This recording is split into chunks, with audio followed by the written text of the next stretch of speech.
Hello everyone, welcome to my YouTube channel Sira learning point. तो भाई जो आज की हमारी वीडियो है वो हिंदी शिक्षण शास्त्र के बारे में होने वाली है।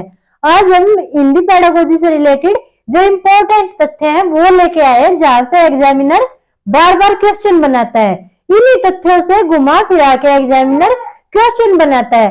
तो भाई ये तथ्य आपके समझ में आना जरूरी है। अगर ये तथ्य आपके समझ में आ गए तो ये लगा लो भाई हिंदी पेडागोजी के 30 में से 30 नंबर आपके हो गए।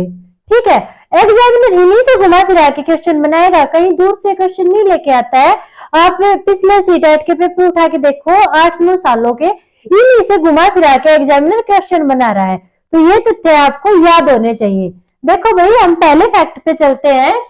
पहले क्या है कि भाषा शिक्षण की विधियां किस पर निर्भर करती हैं। भाई भाषा शिक्षण की जो विधियां हैं कि हम किस विधि से बच्चे को भाषा सिखाएंगे, ये किस बात पर निर्भर करती है। भाई चाहे भाषा शिक्षण हो या और किसी सब्जेक्ट से रिलेटेड विधियां हो, वो भाई किस पे डिपेंड करती है, बच्चे के आयु स्तर पे। किस पे भाई, बच्चे के आयु स्तर पे डिपेंड करती है कि बच्चा किस एज का है। मान लो अगर बच्चा 5 से 6 साल का है तो उसके लिए क्या करेंगे, हम प्ले वे मेथड यूज करेंगे बच्चे को कुछ भी सिखाने के लिए। किंडरगार्टन विधियां हम यूज करेंगे बच्चे को सिखाने के लिए। वही जब बच्चा थोड़ा बड़ा हो जाता है तो फिर व्याख्यान विधि से सिखाएंगे। उसके बाद थोड़ा और बड़ा हो जाएगा, उसे भाषण वगैरह दिला के हम भाषा सिखाएंगे। ठीक है, तो एज के अकॉर्डिंग हम विधियों का सिलेक्शन करेंगे कि कौन सी विधि हमें चूज करनी है, कौन सी विधि से हमें बच्चे को पढ़ाना है। ठीक है, तो भाषा शिक्षण की विधियां किस पर निर्भर करती है भाई, बच्चे के आयु स्तर पर। अगर भाषा शिक्षण की जगह पे और कोई सब्जेक्ट दिया हो तो उसकी भी जो विधियां है किस पे डिपेंड करती है, बच्चे के आयु स्तर पे डिपेंड करती है। ये बात अपने माइंड में सेट कर लो। उसके बाद भी सेकंड इंपॉर्टेंट पॉइंट आता है हमारा कि कविता शिक्षण में कौन सा स्तर उसे गद्य से अलग करता है। भाई एक कविता होती है और एक गद्य होता है। कविता को क्या बोलते हैं, पद्य। ठीक है, एक पद भाग होता है और एक गद्य भाग होता है। तो पद्य भाग में क्या होती है, कविता होती है। तो कविता और कहानी में क्या फर्क है, गद्य में कहानी होते हैं, जो भाषण वगैरह दिए होते हैं वो होती है, जीवनी होती है, वो सारी चीजें गद्य में आती हैं। तो इन दोनों में डिफरेंस क्या है भाई, जो गद्य भाग है उसको हम ऐसे ही पढ़ सकते हैं, फॉर्मली ऐसे ही पढ़ सकते हैं।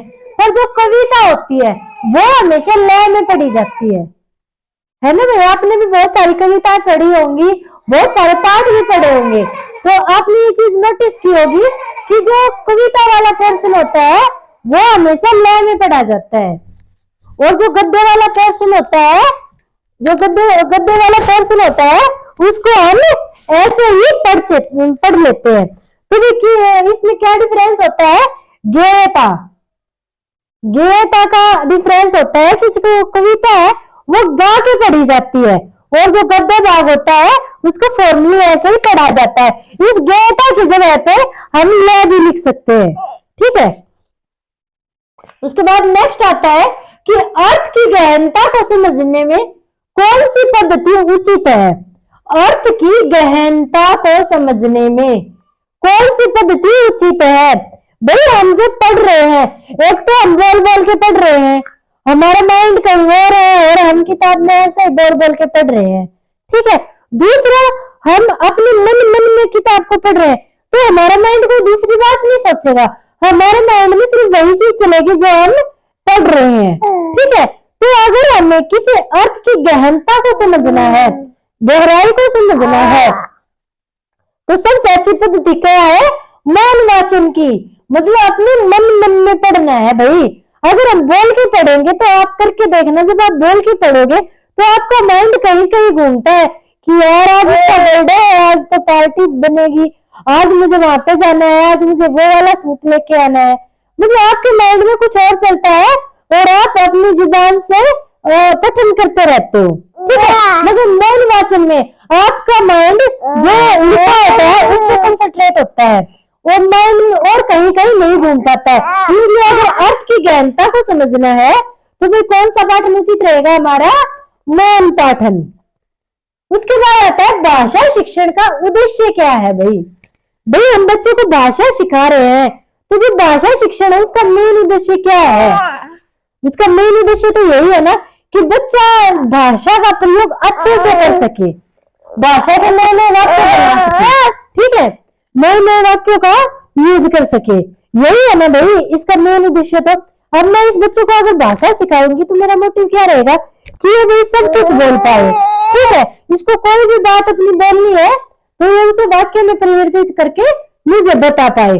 तो वही है भाषा का मेन उद्देश्य क्या है कि भाषा का सृजनशील प्रयोग हो। सृजनशील का क्या मतलब है कि बच्चा नए नए वाक्य बनाए, ठीक है, नए नए वाक्य बना के बोले, तो वो सृजनशीलता हो गई। उसके बाद आगे आता है भाषा शिक्षण की प्रक्रिया, ठीक है। तो भाषा शिक्षण की प्रक्रिया है, अब देखो भाई जो भाषा की प्रक्रिया है वो तो और क्लास में भी तो असंभव हो सकती है ना, जरूरी थोड़ी ना है कि जब हम हिंदी पढ़ रहे हैं तो हिंदी का जो प्रयोग है वो सिर्फ हिंदी की क्लास में ही होगा। अगर हम गणित पढ़ रहे हैं तो गणित की क्लास में भी हिंदी का यूज हो सकता है। हम एसएस पढ़ रहे हैं तो वहां पे भी हम हिंदी भाषा बोलते हैं तो हिंदी का प्रयोग करते हैं। तो वही चीज दी गई है कि भाषा शिक्षण की जो प्रक्रिया है वो संभव है। भाई भाषा कोई भी है, इंग्लिश है, इंग्लिश का भी हम भाई मैथ में भी यूज करते हैं, एसएस में भी, साइंस में भी, सारे सब्जेक्टों में हम इंग्लिश का यूज करते हैं। तो भाषा कोई भी हुई, भाषा सिर्फ एक भाषा की क्लास में ही नहीं बल्कि और विषयों में भी सहायक होती है, ठीक है। तो विभिन्न विषयों में ये संभव है। उसके बाद विद्यालय आने से पहले बच्चे क्या करते हैं? विद्यालय आने से पहले क्या सब कुछ बच्चे विद्यालय आकर ही सीखते हैं? नहीं, बच्चे पहले घर से अपनी मातृभाषा सीख के आते हैं।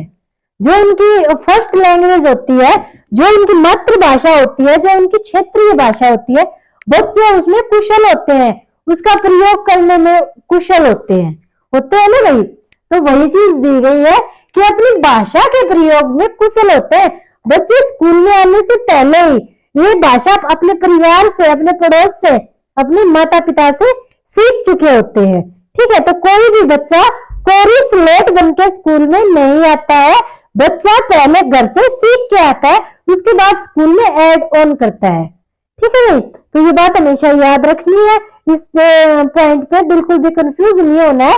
बच्चा मातृभाषा सीख के स्कूल में आता है, उसके बाद उसका और डेवलपमेंट करता है। उसके बाद भाषा सीखने की प्रक्रिया में अर्थ गढ़ने का आधार क्या है? दोबारा रिपीट करो भाई, भाषा सीखने की प्रक्रिया में अर्थ गढ़ने का आधार क्या है? अगर भाई हम भाषा सीख रहे हैं, तो हम उसके अर्थों को कैसे समझेंगे? उसका मेन आधार क्या होता है? हमारे जो आस पड़ोस का जो वातावरण होता है, जो हमारा परिवेश होता है, वो इसका मेन आधार होता है। हमने कोई वाक्य सीखा, ठीक है, भाषा में हमने कोई वाक्य सीखा, तो फिर हमारे जो परिवेश है उसमें उसका अर्थ क्या निकल रहा है, ठीक है, ये इस बात पे डिपेंड करता है कि हम किस परिवेश में रह रहे हैं। तो भाई भाषा सीखने की प्रक्रिया में जो अर्थ होता है वो कहां से निकलता है? सामाजिक सांस्कृतिक परिवेश में। हमारा जो पास पड़ोस का परिवेश है, हमारा आसपास का परिवेश है, हमारा सामाजिक सांस्कृतिक परिवेश है, उसी के आधार पर हम अर्थ निकालते हैं। उसके बाद आता है सहस्वर पठन का मुख्य उद्देश्य क्या होता है? सहस्वर पठन क्या होता है? बोल बोल के पढ़ना, ठीक है। तो अगर आप टीचर बन चुके हो या बनने वाले हो तो आप सोचो, आप बच्चों को ये बोल रहे हो कि बेटा बोल बोल के पढ़ो, तो आप क्यों बोल रहे हो उसको कि बोल बोल के पढ़ो? इसका फायदा क्या होता है कि बच्चे की जो झिझक है, जो पढ़ने की झिझक है, वो दूर हो जाती है। जब बच्चा बोल बोल के पढ़ता है तो वो जब इस चीज का बोल बोल के पढ़ने का अभ्यास करता है तो उसके अंदर जो एक झिझक है, जो एक डर है पढ़ने का, वो दूर हो जाता है। तो सहस्वर वाचन से बच्चों की पढ़ने की झिझक दूर होती है, ठीक है भाई। सहस्वर वाचन से बच्चों के पढ़ने की झिझक दूर होती है। चोम्स्की के अनुसार, चोम्स्की एक मनोवैज्ञानिक हुए हैं और उन्होंने क्या कहा है कि भाई जो भाषा होती है वो बच्चे में जन्मजात होती है। भाषा सीखने के लिए बच्चे को कोई एक्स्ट्रा एफर्ट नहीं करना पड़ता। जो भाषा सीखने की क्षमता होती है वो बच्चे में जन्मजात ही होती है। और भाई एक बात और कही चोम्स्की ने कि जो व्याकरण है, भाई व्याकरण भी बच्चे को सीखने की जरूरत नहीं पड़ती, व्याकरण भी जन्मजात ही बच्चा सीख के पैदा होता है। तो ऐसा किसने बोला है? चोम्स्की ने। ये बात याद रखनी है। चोम्स्की ने बोला है कि जो भाषा है वो जन्मजात होती है, भाषा अर्जन जन्मजात ही होती है, बच्चा जन्म से ही भाषा सीख के पैदा होता है, भाषा सीखने की क्षमता जन्मजात होती है। किसने बोला? चोम्स्की ने। इंपॉर्टेंट है, याद कर लेना। उसके बाद प्राथमिक स्तर पर भाषा शिक्षण के लिए महत्वपूर्ण। भाई प्राथमिक स्तर पे अगर आपको बच्चों को भाषा का ज्ञान कराना है, भाषा सिखानी है, तो उसके लिए सबसे इंपॉर्टेंट बात क्या है कि आप बच्चों को भाषा प्रयोग का अवसर दें। भाई बच्चों को बोलने का अवसर दें, ज्यादा से ज्यादा बातचीत करने का अवसर दें। जितना ज्यादा बच्चे भाषा का प्रयोग करेंगे उतना ज्यादा वो भाषा को अच्छे से सीख पाएंगे। तो प्राथमिक स्तर पर अगर बच्चों को भाषा का ज्ञान देना है तो सबसे महत्वपूर्ण क्या है भाई? भाषा के प्रयोग के अवसर दिए जाएं बच्चों को। ठीक है, बच्चों को बातचीत के अवसर दिए जाएं। फिर अब भाषा विकास के लिए भाषा स्तर पर, प्राथमिक स्तर पर भाषा सिखाने की पहली शर्त क्या है? भाई प्राथमिक स्तर पर जो भाषा है उसको सिखाने की पहली शर्त क्या है? क्या होनी चाहिए कि भाई समर्थ संप्रेषण का वातावरण, जो संप्रेषण होता है, जो बातचीत होती है, उसके लिए एक अच्छा वातावरण तैयार होना चाहिए। जब बातचीत का एक अच्छा वातावरण होगा तभी तो बच्चा सीख पाएगा, तभी तो भाषा का को सीख पाएगा, जब वो अच्छे से भाषा का प्रयोग कर पाएगा। तो संप्रेषण के लिए एक अच्छा वातावरण होना जरूरी है भाषा सीखने के लिए। उसके बाद आता है भाषा विकास के लिए आवश्यक क्या है? भाई भाषा विकास के लिए सबसे आवश्यक चीज क्या है कि भाई भाषा को प्रयोग करने के अवसर दिए जाएं बच्चों को। बच्चे के पास अवसर होने चाहिए भाषा को प्रयोग करने के, बातचीत के अवसर होने चाहिए। फिर प्राथमिक स्तर पर पढ़ाने वाली आशा अपनी कक्षा के बच्चे को प्रतिदिन एक कहानी पढ़कर सुनाती है। ठीक है, आप इस कक्षा के बारे में क्या कहेंगे? भाई कोई टीचर है, उसका नाम लगा लो आशा है, वो डेली क्लास में बच्चों को एक कहानी पढ़ के सुनाती है, फिर उस कहानी के बारे में चर्चा करती है। तो आप उस क्लास के बारे में क्या कहेंगे? क्या कहेंगे कि ये टाइम वेस्ट कर रही है, ये टाइम पास कर रही है, ये बच्चों का मनोरंजन कर रही है, या फिर ऐसा बोलेंगे कि पढ़ने और मौखिक अभिव्यक्ति का विकास हो रहा है। भाई बच्चों को पढ़ा भी रही है और मौखिक अभिव्यक्ति भी करा रही है। ठीक है, बच्चों को बोलना सिखा रही है, कहानी के थ्रू मौखिक अभिव्यक्ति सिखा रही है। ठीक है, तो ये पॉइंट हो जाएगा पॉजिटिव।